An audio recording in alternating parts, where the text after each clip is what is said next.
After over 25 years of marriage, we've learned that successful couples have great friendships, put each other first, and focus on light just as much as love. We believe marriage should be fun and easy. Our goal is to share our journey with the hopes of helping others build strong, happy relationships. Join us as we continue to create our lives beyond I do.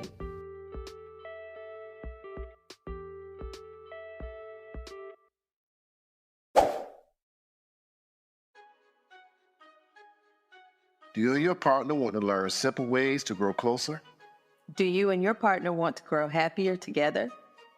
Do you and your partner want to be a unified front? Do you and your partner want to divorce-proof your marriage? If you answer yes to these questions, you need to check out our book, Unlocking Forever, 10 Keys to a Successful Marriage Beyond I Do. Each section focuses on a different aspect of marriage and briefly describes how we handled it in our relationship. At the end of the section, you're given an action step or key to complete with your partner. These keys are practical steps you can immediately implement in your relationship and help you and your partner be proactive and intentional about your relationship.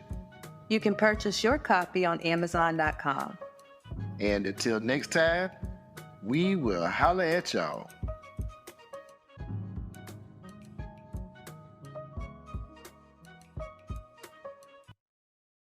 We are not marriage counselors, nor are we mental health professionals. We're just simply sharing y'all how we navigated through our marriage.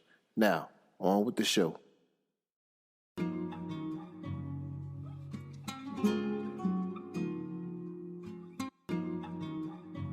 All right, we'd like to welcome you back to the Beyond I Do podcast. We have some special guests with us today by the name of Renee and Jay Linsom.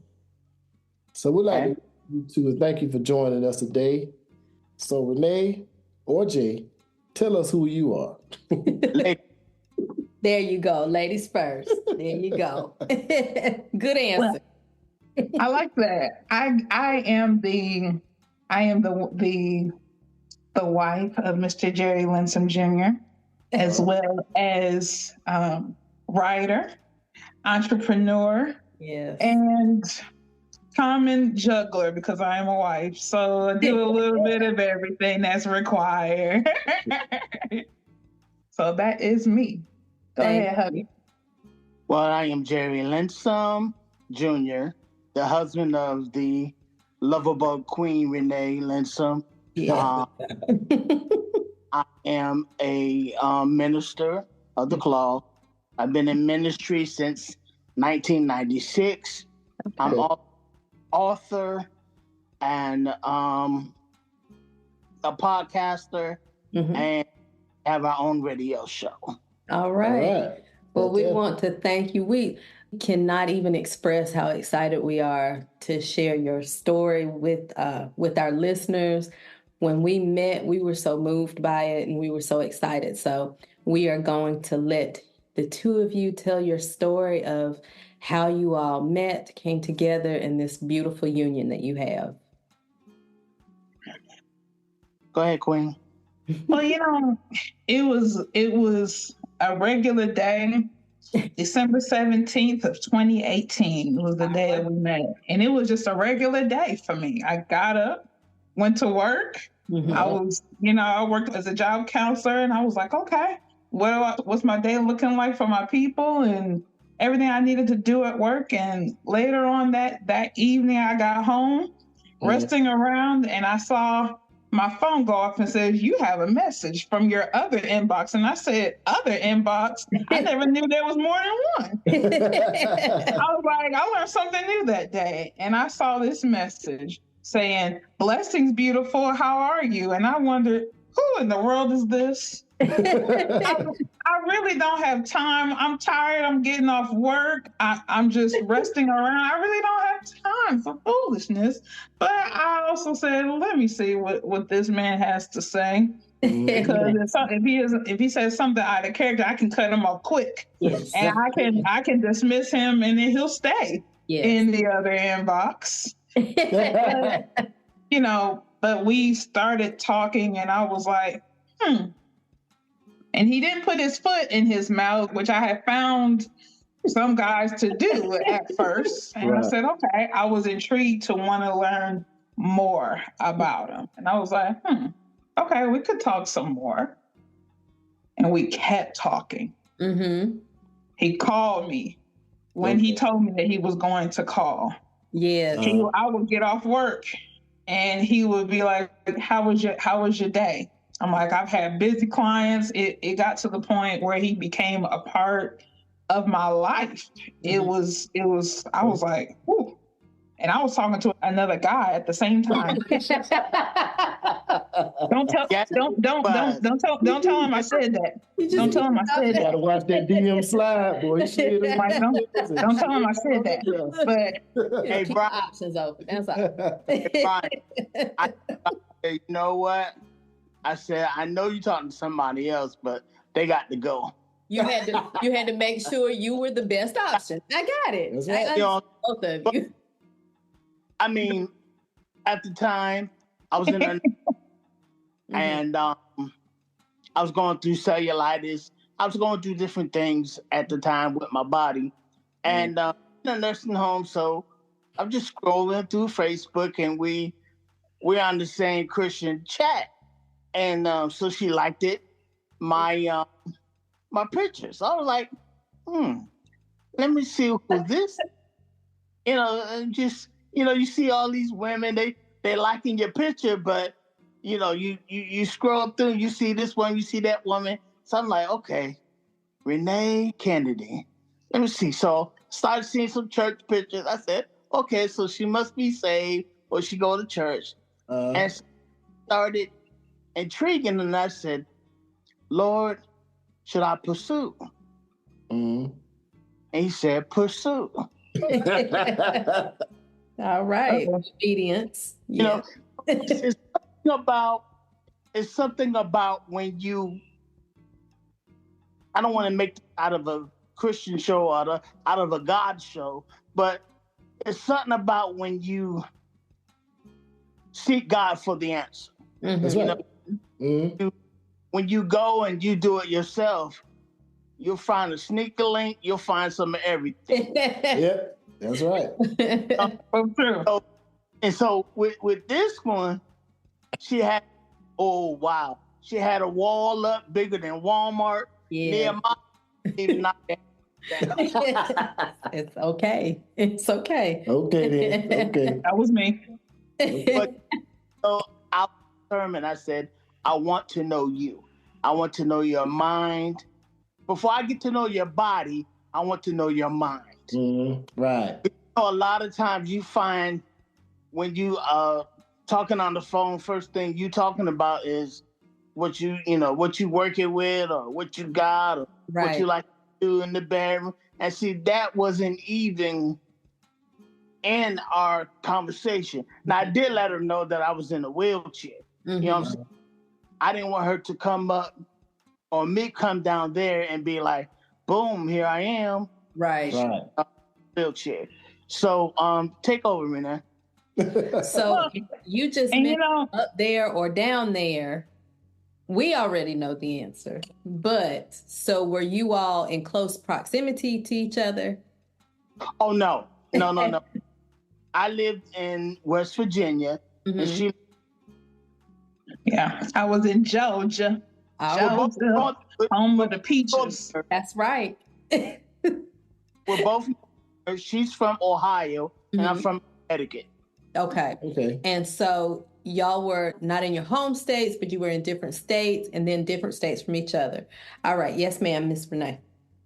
Well, we were in different states. So we were about 9 hours away from each other. But it was, I had actually been used to a long distance relationship. That's one of the only relationships that I really had. But he was relentless. I'll say one thing. I learned that early on. He doesn't quit. He does not quit. Awesome. It made it real easy though. With the other guy that I was talking to, I was like, what's his name? Oh my gosh. What's his name? Yeah. I bet you that was the one you had to like. Now Jay sitting up there hitting you up every day. and you ain't even heard from old boy in like 2-3 days. You probably was like, well, dang, I mean, He making that he made that thing easy. Yes, yes. I tell you, he would call at night, like late at night, or he would call at night, so you know what was on his mind. Exactly. Yep. He learned everything about how to talk from the inside of a bathroom, of a men's restroom. So I'll let you know how he could talk. I was like, you don't know any other words, any other adjectives? That's all you know? He just made it easier, that's all. Yeah. He did. He really did. I ghosted him. It's okay. He's okay. Yeah. So you all have these conversations, you're getting to know each other. Do you think the distance made it easier to get to know each other on like a deeper level because you weren't seeing each other? You had to rely on that communication. Well, I think I can speak for me. For me, it was kind of easy because I would talk to her every day, and then we Facebook Messenger to where we would see each other, even though we see each other, face to face. So for me, she was my life every day. But if it wasn't her, it was just church. Right. Okay. That's all I had. You know what I'm saying? So for me, it was easy. I don't know for her. How about for you? Hot seat. How was it for you? I think it was very easy. Even though I was busy with doing other stuff because, I'll be at work and then I have church and there was always something that I needed to do for somebody else. But then Jay would just be like, hey, and I would just kind of shut everything down and we would talk for, I tell you, I never knew that we had a conversation less than at least an hour or maybe 2 hours. It was just like, I knew, I was like, I could shut it down because I was like, okay. But it was easy, but I just was like, I wondered what he was like. Right. I'm being like, am I ever going to see him? I was like, I wonder. But I didn't beat him up about that because there had to be a space where we got to know each other, and I didn't want to rush anything. Right. I had rushed a lot of relationships in the past, and I didn't want to rush. Right. I just wanted to be like, okay, we here. This is cool. Unfold. Wow, that's fantastic. I know that too, that out of a lot of relationships, I rushed it to where even if it was long distance, we talked maybe like a week or 2 weeks, and they were coming to see me. I was sending for them, because I couldn't drive. I find myself in a lot of days, right? Of being in those relationships. So for getting to know her, and I think I said I love you first. And even before we met face to face, for me to say, because it's just, she was my world. We on the phone together. We snored together. It was just that thing. Right. Yeah. Right. She was peace. She was your peace. Yeah, that peace. Yes. That's right. And so you met online in December 2018. And then how long before the first in-person meeting? 3 months. So 3 months. By that time, did y'all feel like you really knew each other because of that communicating online and on the phone? I did. Yeah, I did too. I knew I was in trouble. Tell us about the first meeting. You had what employment terms, right? When you first get a job. Yes. You got 90 days or 180 days. You had that. So every day you was working it out. Showing up for the job. Oh yeah, bud. So the first day, so when she decided to come, it was March, I think the 24th, 25th. That. And it was the third. And she got off of work early, and she was like, well, I'm getting ready to go to Atlanta to get on the plane. So I had to go to theology school. So I gave her the address and stuff, and it was getting late because I started theology school like I think at 7:30. Yeah. And it was getting late, and I'm focused on her coming. I'm like, Lord, is she coming? Did she stood me up? Here they go. Dials and D's and all what do you call it, Brian? The I can't even think of the word right now, but the global where Paul written this at and where was he at this time, and so I'm focused on that a little bit, but in the back of my is she really coming? Right. Yeah. Plane is. She said she get on that plane. Yes. Really an hour went by. Come on now, girl, come on. And actually, I looked at the time. I kept looking at the time.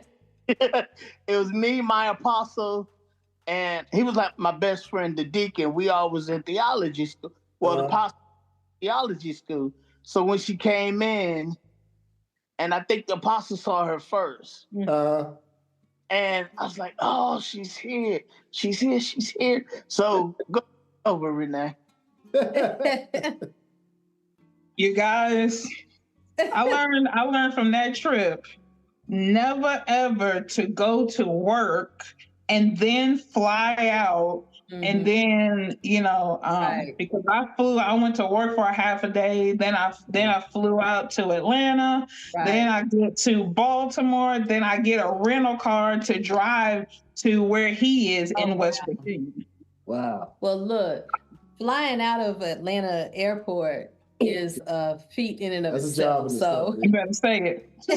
Yeah. You better say it. So you get there and there's this excitement, but at the same time, it's like, and I'm like, and then the weather started to rain a little bit, so I'm trying to be cute, and by the time I get to him, my hair that was once curly is now, and the humidity got to it, and I'm upset because I'm like, my hair, but but I make it there. I'm in a strange city, and it's dark, and I'm looking up like I'm trying to make sure I'm seeing the address, and I'm like, oh, okay, I found it. Okay, I'm parked and I'm going in, and I look up, and Jay is up in the. They set the chair and the table up in the pulpit, not the pulpit, but at the altar. And I'm like, oh, that's him. That's him. And I'm just like, hey, I play it off real good because that's what I can do that pretty well. But yeah. But I jump on it, but you ain't want to like. Not in the house of the Lord. I'm not gonna do that. I mean, I'm some kind of something. But I see him, and I'm like, okay, and they eventually finish, and we all hold hands, and what I'm saying, they pray us out, and we leave. And Jay's like holding my hand, rubbing my hand at the same time, and I'm just like, because of the fact she was there, and it's like, oh my God, this is real. This is not a mirage. This is not a, you know what I'm saying? And it's like, it was just awesome. Oh. Heart is all beating. You sit up there. You think, yes. Okay, I wonder if she's gonna come through. She said she's gonna come through. I wonder if she's gonna come through. So exactly. In your heart. I was coming through, you guys. I spent money. I spent money to come over there. I was coming. The Atlanta airport, a flight, a rental car, driving. Yes, you were to your destination. Oh yeah. Oh, that's beautiful.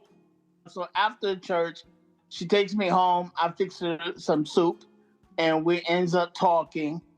And she ends up helping me put me in bed. So then she goes to the hotel. And so Saturday morning comes, we go to the Waffle House. I had that Waffle House now. So that became our staple. Yes. You're here.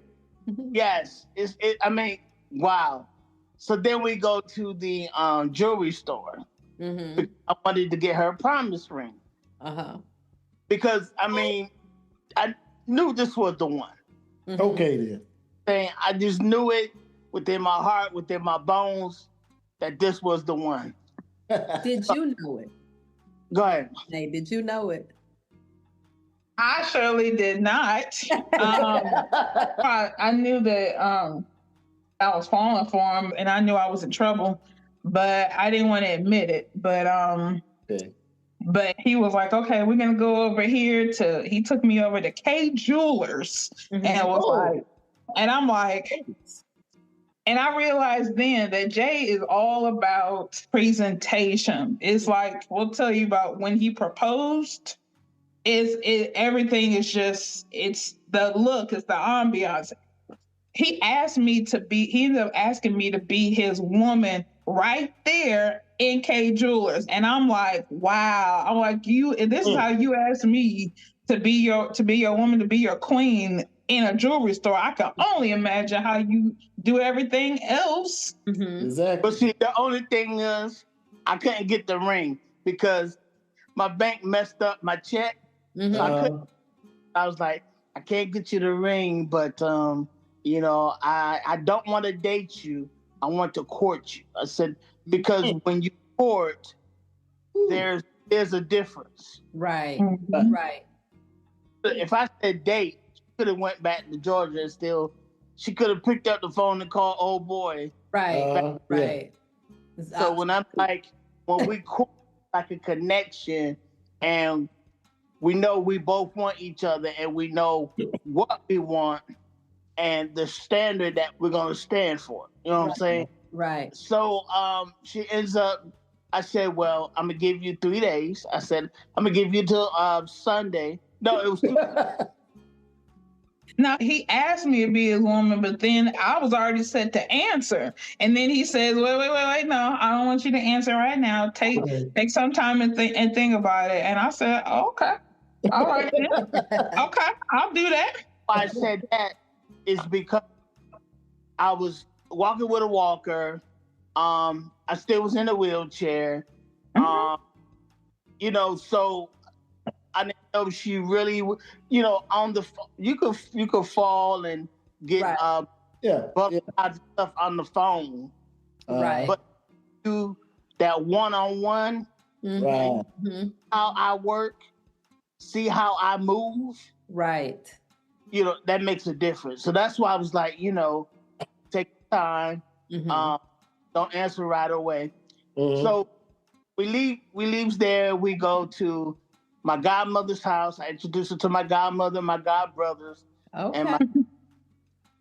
Then I introduced her to one of my friends, what she called. And then we went for ice cream. Went for Dairy Queen, went for ice cream. So that day basically was over with. So Sunday we was in church all day Sunday. We had Sunday school, morning worship, then they had a break, and then they had another service. Okay. But while we were on the break, the first lady's like, what is this? What's going on here? Yeah. And I'm like, this is who I want, you know. And she was like, did you tell her everything about you? And I said, yeah. She said, she looked at me, she said, there's a certain way I knew my pastor when she looked at me. Yeah. I knew.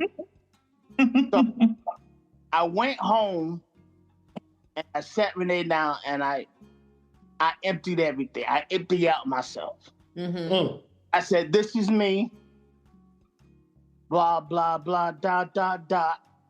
They sure did. And I'm giving it to you like it is. She still accepts. Well, as you can see. Right. Right.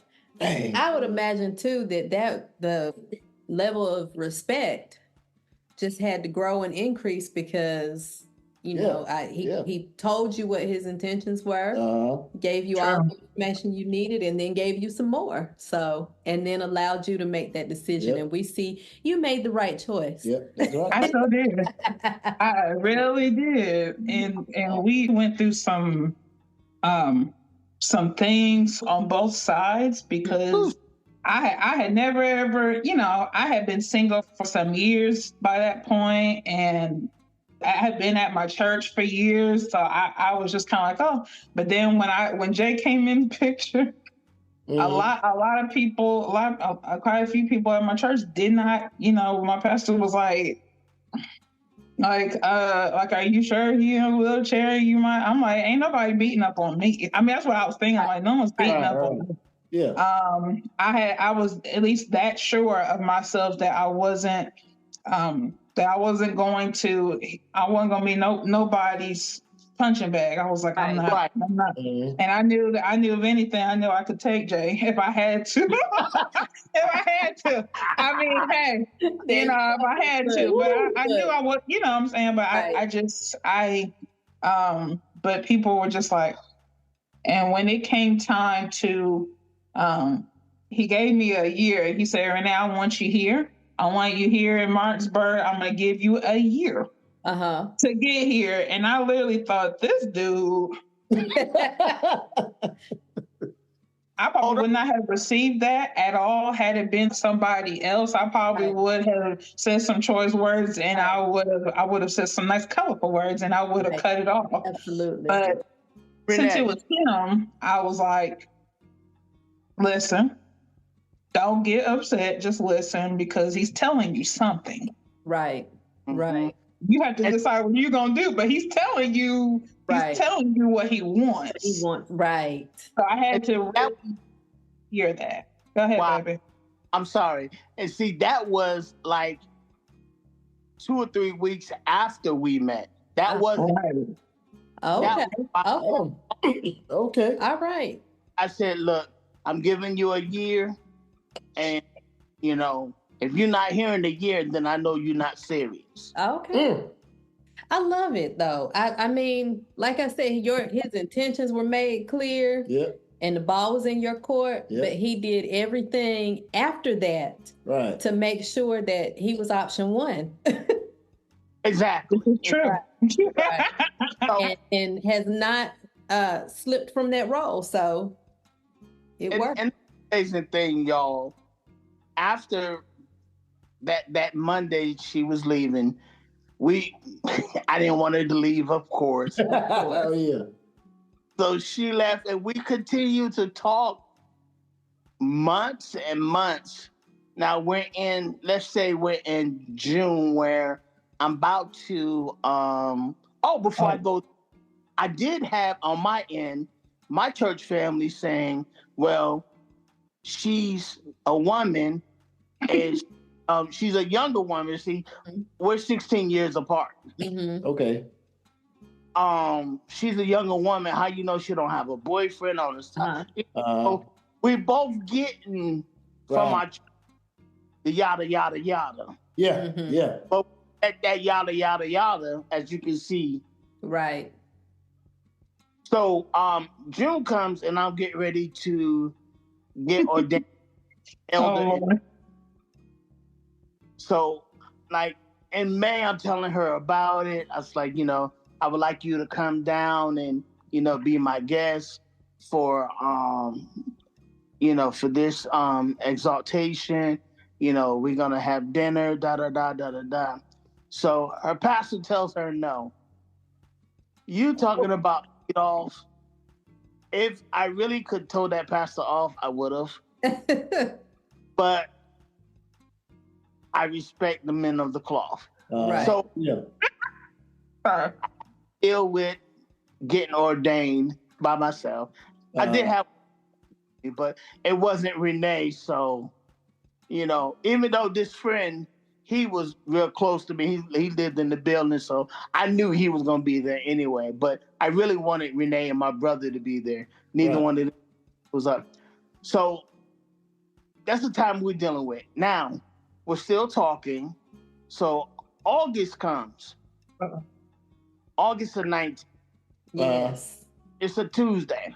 I'm trying to get the Bible study. I'm trying to call everybody, see if they can get me, because I just felt I did not want to drive my wheelchair. So I had to lead service that Tuesday. So, of course, if I would have stayed home, I would have got in trouble because I had to lead service. Right. So I ended up going to church. And so I'm like maybe 10 minutes away from the church. And I stop and I look at my wheelchair, and my wheelchair is a little bit low to where it's need to be charging. I said, I should go back home. Then I'm like, no, I gotta go and open up service. I got to be there. I'm the leader for today. So talking to Renee on the phone at a stoplight, and the light was ready for me to cross the pedestrian to cross. So I ended up crossing, and as I end up crossing, I told Renee to hold on. So I had her like in my lap to where the phone wouldn't drop. So as I'm getting ready to cross the street, a car comes from my left hand side, and I'm my left peripheral.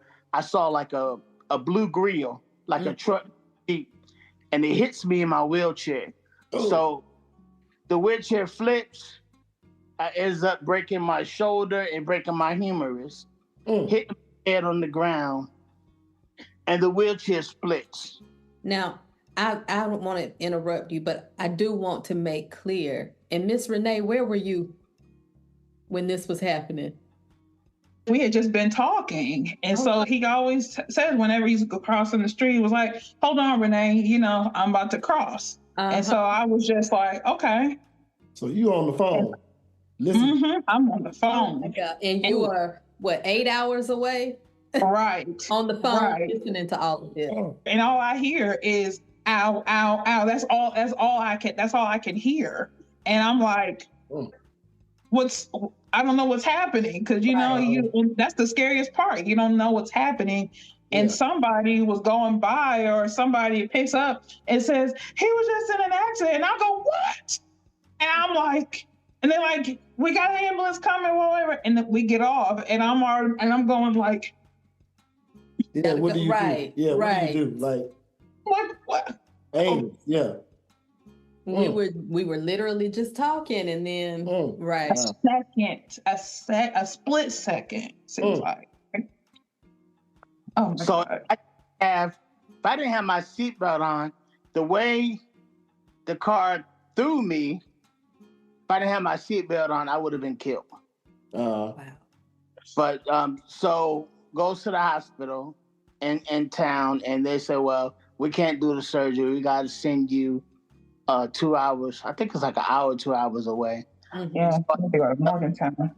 Yeah, Morgantown. So I end up there, and during this time, I can't talk to Renee because the phone is going dead. I'm trying to charge it. I could talk to her for a hot second. So it was a timing of being alone.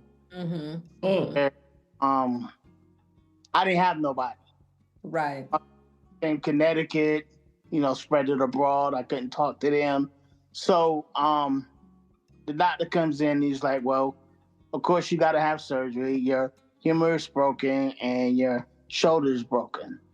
And the day of surgery, my brother did come to see me. So I was able to see my brother. And I ends up maybe about a week in the hospital.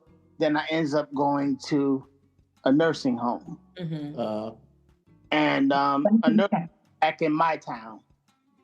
So doing therapy there. And then comes September, Renee sends me some pajamas for my birthday. So that's kind of like, peps me up, because I'm in this nursing home alone, hardly don't know nobody, going through therapy. You don't have nobody really to, talk to or, console you. Even though we talked on the phone, but it wasn't the same because I was in nursing home. And during this time. So what kind of time frame was it from the accident until you guys talked to each other? What time frame? Maybe about 2 weeks. Okay. 2 weeks? Yes. God. Yeah. Oh, Yeah. So Renee, you spent 2 weeks not knowing anything, or did somebody contact you, tell you anything, or what? Absolutely not, because with him being in a different part of West Virginia, right. none of his friends, none of his family could really go up and check on him because he was a good maybe 2 hours away from where he lived at. They had him out in this hospital, like out in the middle of nowhere, so no one could get to him. So I had no information other than maybe the few seconds or the minute I may be able to talk to Jay, where he's like, yeah, I'm gonna have surgery, and I'm like, oh. But the day he texted me that he was like, I'm back in Marshburn, I was like, yes, all right. At least I know I couldn't be there. I knew that his church family, his other friends could go and check on him, because I was like, okay, at least you got something, even if it's not me. But it was scary. We went from talking every day to not talking at all. Now, you said that was August of 2019. So yeah. There was already people coming from both sides, and there was an issue with your health, Mr. J and Ms. Renee, if you're going to be able to handle that. So now, after having that accident, were people coming with, now see, there's even more, that you'll have to do to help care for him. Did it make things worse, or did it make people kind of like fall back a little bit? Yeah. On my end, it was more like they were just worried about me. Right. You know what I'm saying? And at the time, I really was kind of like scared that she didn't want to be with me no more, because now it's to the point I can't walk. Right. Now it's to the point I need total care. Mm-hmm. I need a Hoyer lift. I need to do my own. I mean, she needs that. We would do ADLs, the whole nine. So October comes, and I have a clergy month. So I talked about it, and I want her to come. So she ends up coming for clergy month. I think I am. We really enjoyed each other, and so now let's go into February of. Well, hold on though, baby, because I came down for his for the clergy, but I got in trouble. And I was glad I got in trouble because I was like, hey, I had told my pastor, I was like, Jay's having this and I want to go, and I'm giving you the respect to, and he's like, I thought you guys had broken up. And I said, why would you say that? And he's like, you didn't talk about it. I was like, well, it seems like every time I talk about him, you get upset. So I stopped talking about him. I talked about him. Right. I heard you. It didn't change anything, but I heard you. Yeah, so it seems like I shouldn't talk about it. So he wanted to talk to me about, this trip. And I just was like, I don't want to talk. I don't want to talk. So I flew out and I just went. I did. I just went and had a good time, and then I got in trouble when I got back. But still, I went. We had been away from each other for like 7 months by that point. So I was like, I mean, you could keep me from one time, but it ain't gonna be twice.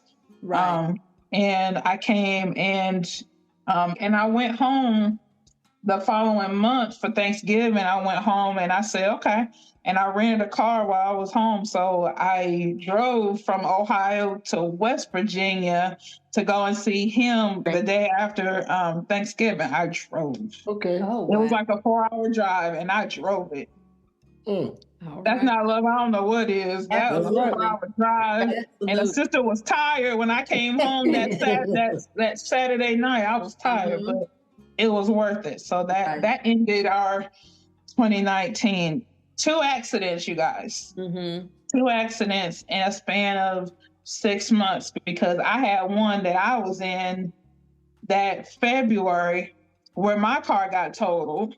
Oh, Wow. Where the front of my car was on the ground because a guy turned right in front of me and I couldn't stop. yeah. Right. And to go from that, 6 months later, to go to Jay, and I said, Jay, we make it out of 2019. I think we're going to make it. And then here comes COVID. Yeah. And then COVID came and said, Hey, hold up. We're not done yet. Oh, well. Decides to move to Martinsburg in February. Okay. A year later, exactly, almost. Exactly. So she moves to West Virginia and her job and all that stuff. Then COVID comes, so she couldn't see me, so we had to go back to the phone thing. Go back to the basics. Standing in front of the mirror, I felt like Nettie and Celie. I was like, we gonna see each other one day, homie. I love you. Oh wow! So, and you know what though, y'all had a level of comfort there. Y'all were kind of used to that. So yeah. But still, I mean, the irony of now you're literally in the same town. Yep. Yes. Yeah. Right. And I know it's a couple of times both of y'all was like, look here, Lord. Now, y'all, you playing some serious games with me, bro. Come on. I was like, I don't know what it's like to have a birthday where I could spend it with Jay. I said, Lord knows. I was like, we've been in each other's lives for a couple of years at this point. I don't know what it's like to have to spend a birthday or any kind of national holiday with the man. I was like, what is this? So how did 2020 go for you all with it went awesome. I ended up leaving the nursing home in June. Yeah, after my birthday. Yeah, after her birthday.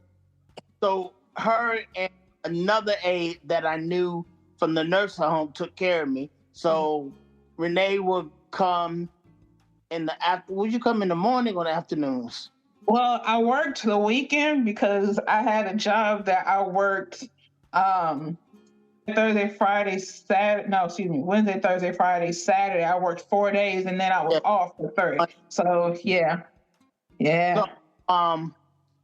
So during the time of June, I knew before June that I had to move to North Carolina. Because it was told to me I didn't finish.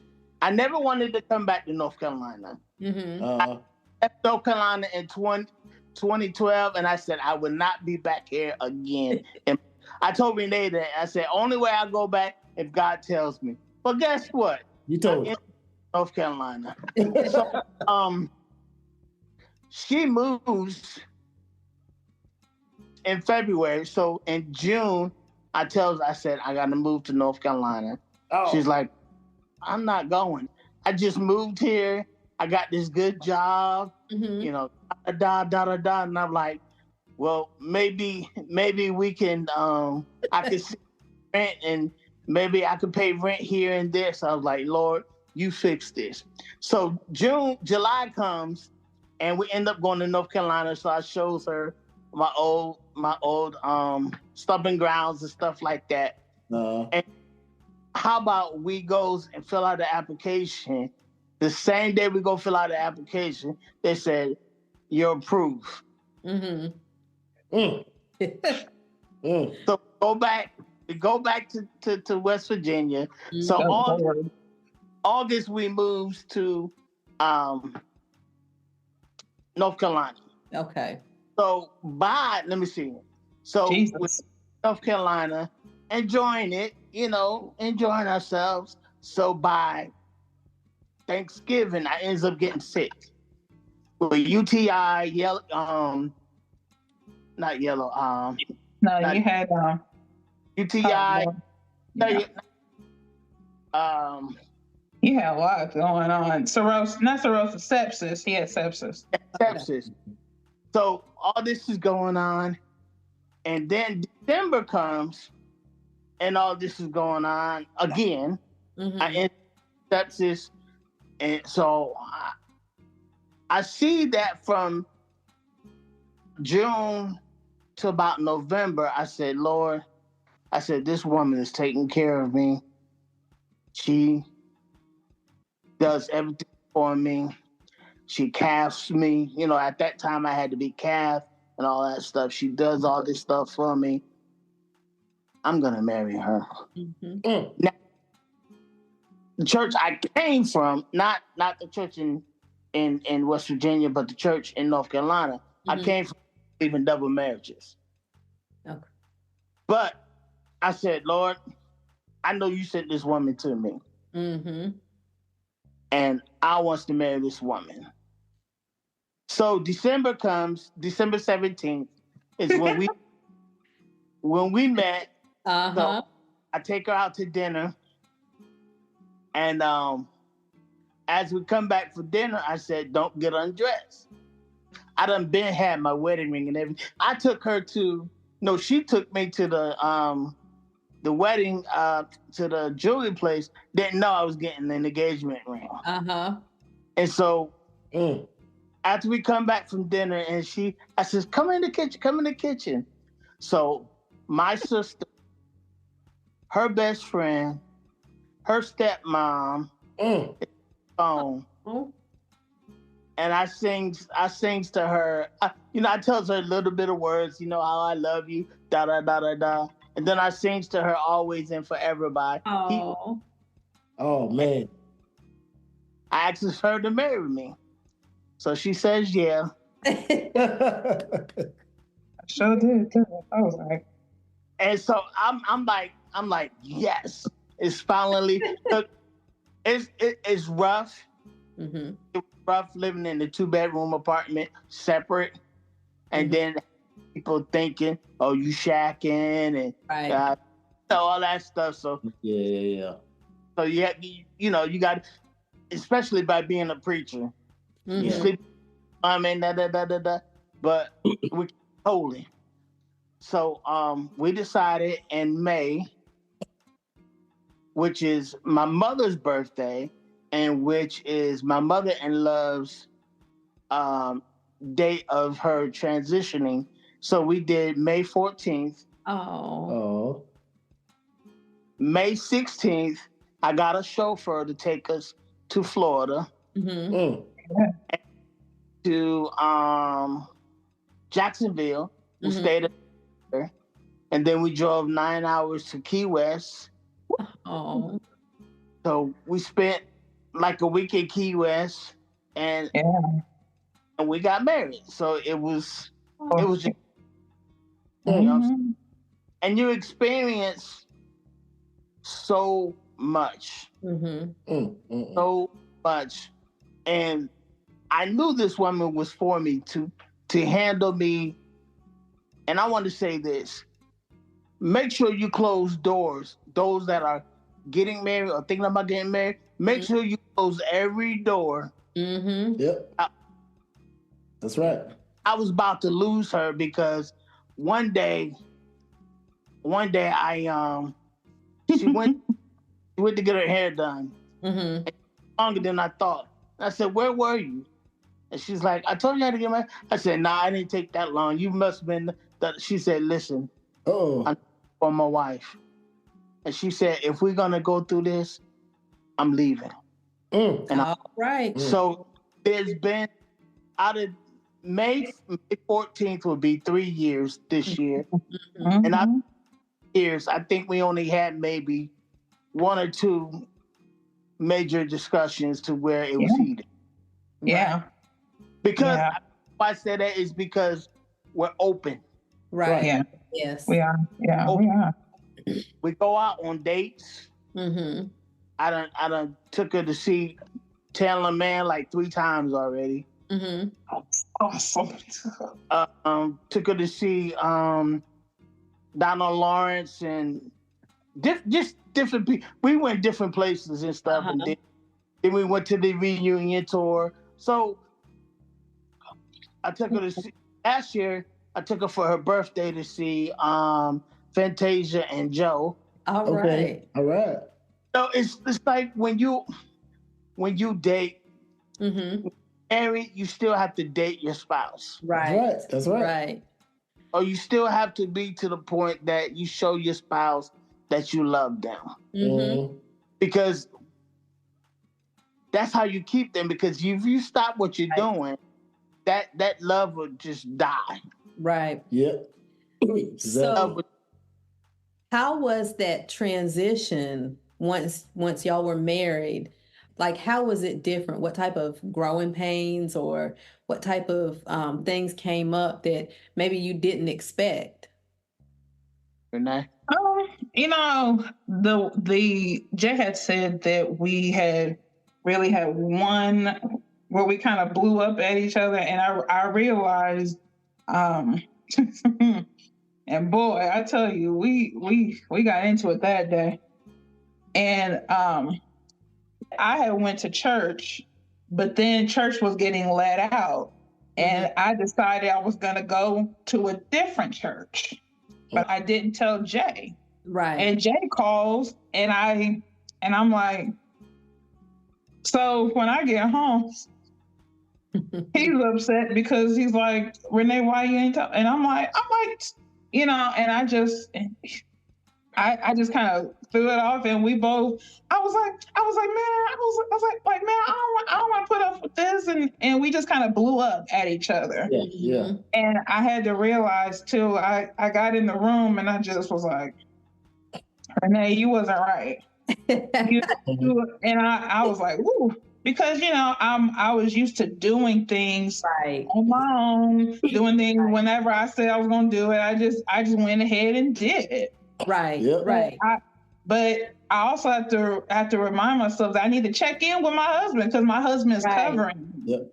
He's covering me, and I don't want him to be like, or when they said she was here, and then where I'm going, something drop off, and then he's like, I didn't know Renee was there. I needed to let him know, not that he was trying to keep tabs on the sister, but I needed to let him know that keep covering me, but I'm going over here, just out of respect. And so I realized, I was like, Renee, you kind of messed that up, and I had to be woman enough to apologize and be like, I'm sorry. And that was a huge growing pain, I think, for us, but maybe not for us, but for me, because I was so used to just get up and go. All right, I roll when I'm ready to roll. Right. But I had to learn that it's just a respect. Right. Just to respect him. That's the respect thing that a lot of people don't get. When you look at social media these days, people always refer it to as, well, you trying to keep tabs on them. It's not about keeping tabs. It's about safety. It's about, you're my wife, and I'm concerned that you're not with me, and something can happen. Right. If something happened, then they'll be able to get, no, that's not, but it's just peace of mind. It's just like, my heart will start pounding if I call her and she don't, or I'm talking to her and the phone just drops. My heart just starts racing, you know what I'm saying? So people understand that, and that's a part of learning. You had to learn that. I ain't single Renee no more. I got somebody else to do that. And that's the fact. I love the fact that you said you went off by yourself and thought about it, and you were like, you know what, I was wrong. Because that's a humbling thing, but that's what it takes to build that trust. And on both ends, really, because you have to learn to trust, to go to him and be vulnerable and say, you know what, I apologize, I was wrong. That's right. And on the flip side of that, he has to be compassionate enough to accept that and not hold it against you. Yep. So that's right. the growing moment. That's powerful, because I tell people, when we're on our podcast or whenever we're doing stuff, tell people communication is very important. Right. Because to the point, I upset her. We do not talk about it. 3 months down the line, what's this? Hey, June. June comes. Yep. And we're talking about something in June, but then she'll bring up March, like months ago. Right. But I didn't settle it in Right. So it's very important that you set. Again, I don't want to bring it to be a church thing, but the Bible says don't let down on your wrath. That's right.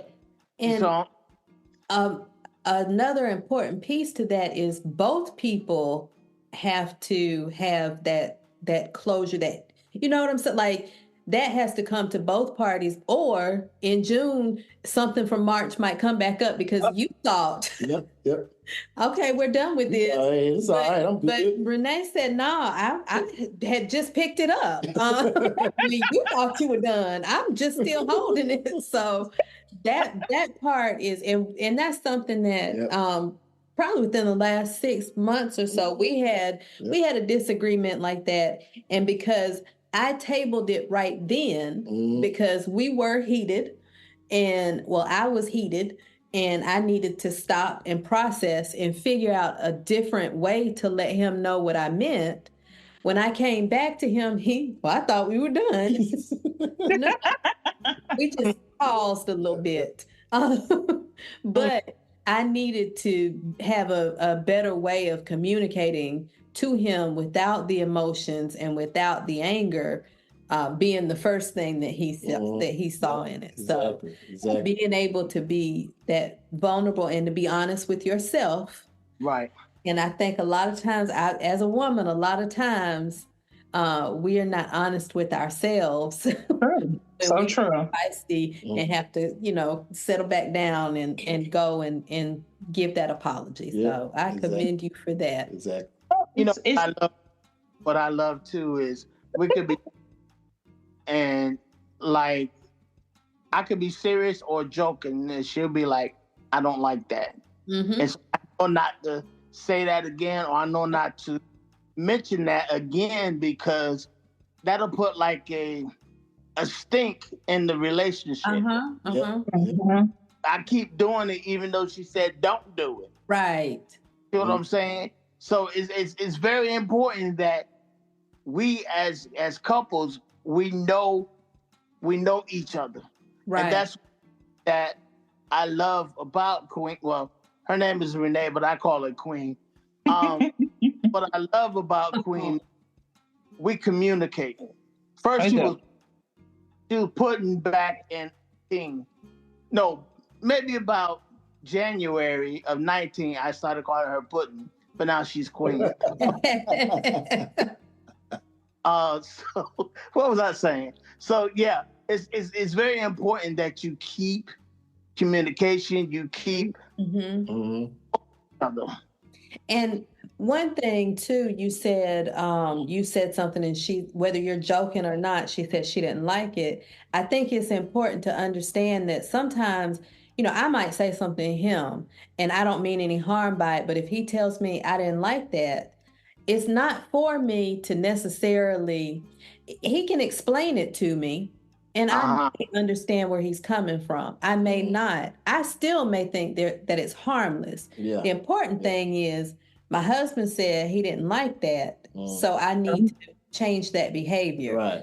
And it's not a big deal. It's not about control. It's about maintaining that mutual respect for each other.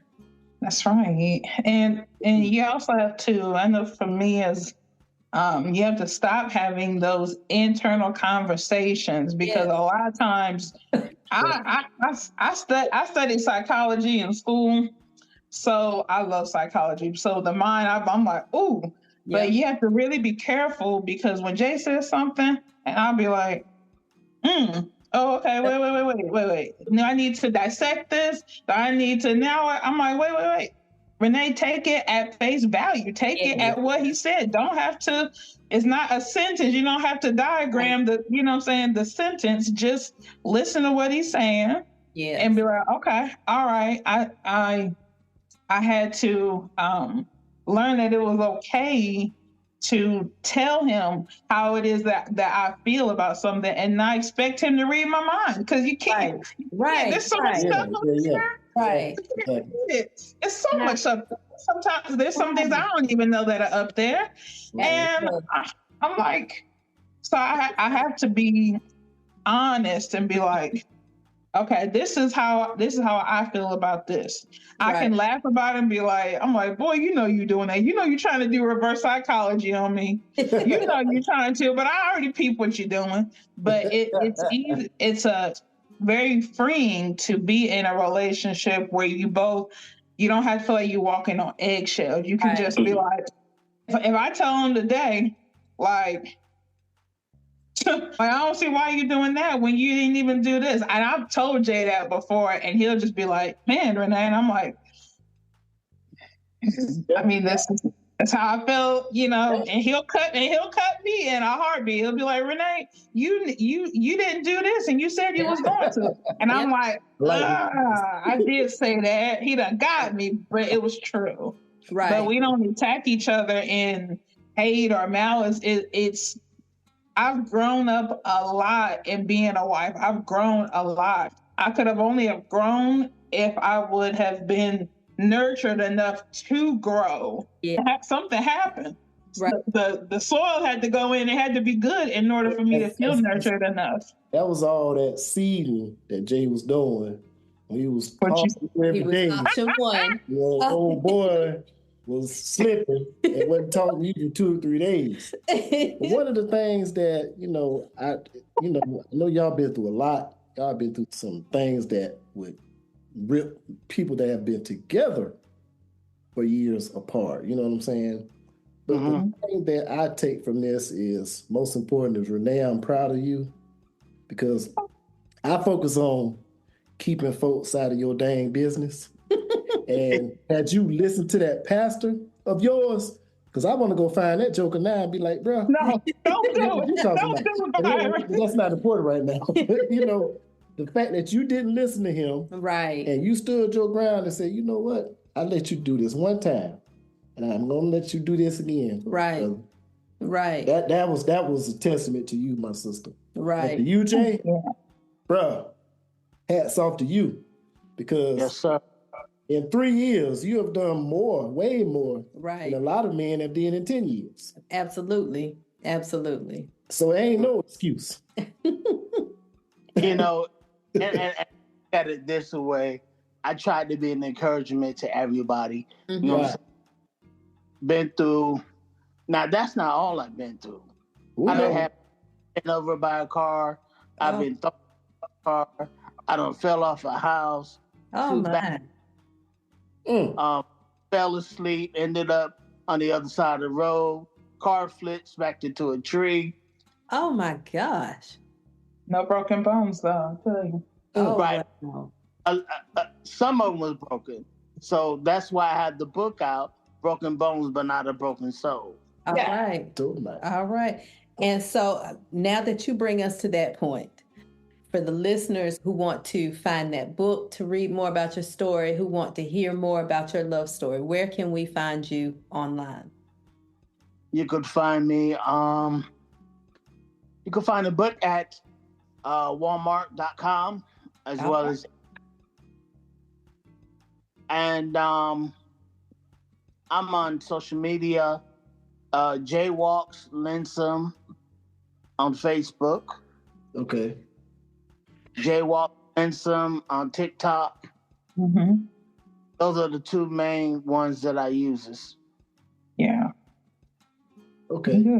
We're going to make sure and have your information posted also once we put everything up for the episode. So we appreciate your time this evening. We Thank you for having us. Your story. I'm upset with myself because I wanted to do this Saturday, so we would have had way more time to get into things. So I'm upset with myself. Like, you could have went to the doctor anyway. Oh, don't be upset with yourself. Besides, we're gonna keep connecting. Yes. Definitely have to. Have to. The story, your story, that love, that resilience, it's inspiring. We've been together for 26 years, and wow. Thank you. Thank you. I can't imagine like that phone call and to hear him get it.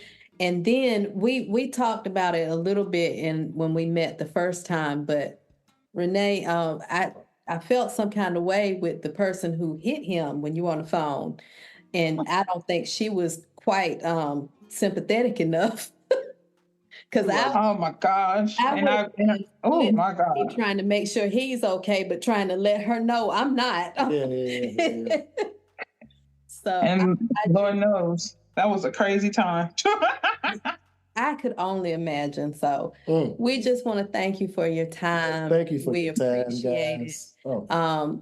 Your story is beautiful. Yes. The two of you are beautiful people. We're so thankful to have met you. So thank you so much. And we will reach out, and hopefully we're going to do this again another time, because we want some updates. And some check-in. All right. Some check-in. Thank you so much. Thanks, you guys. Appreciate you. All right. Take care. Thank you. You too.